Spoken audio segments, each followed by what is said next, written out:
ఆ బిడ్డ గర్భమును పుట్టినది మొదలుకొని దేవునికి నాజీరు చేయబడిన వాడై ఫిలిష్తీయుల చేతిలో నుండి ఇజ్రాయేలును రక్షింప మొదలుపెట్టానని ఆమెతో అనగా, చాలా చాలా సరిపోతుంది. ఇక్కడ ఏమైందంటే, ఇశ్రాయేలీయులు దేవుని దృష్టికి ఎప్పుడైతే దోషులుగా కనబడ్డారో దేవునికి కోపం వచ్చి వీళ్ళు ఏం చేశారంటే మళ్ళీ ఫిలిస్తీయులకి అంటే శత్రువుల చేతికి ఇజ్రాయేలీయుల్ని దేవుడు అప్పగించాడు.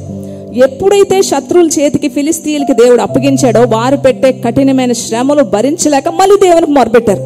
ప్రభా, తప్పైపోయింది, క్షమించు, మా మొర ఆలకించు, మమ్మల్ని రక్షించు రక్షించు రక్షించు అని ఇశ్రాయేలీయులు ప్రార్థన చేస్తున్నప్పుడు మరి వీళ్ళని రక్షించాలంటే ఒక ఫ్యామిలీని ఎన్నుకోవాలి. సో ఇక్కడ ఒక భక్తి గల కుటుంబాన్ని దేవుడు ఎన్నుకున్నాడు. ఆ కుటుంబమే మనోహ కుటుంబం. మనోహ తన భార్య దేవుని యందు భయభక్తులు కలిగిన కుటుంబం. ఈ కుటుంబాన్ని దేవుడు ఎన్నుకొని ఒకరోజు ఆయన భార్య పొలంలో ఉంటే ఆమె ఒక గొడ్రాలుగా ఉంది, పిల్లలు లేరు. సో దేవుని దూత ప్రత్యక్షమై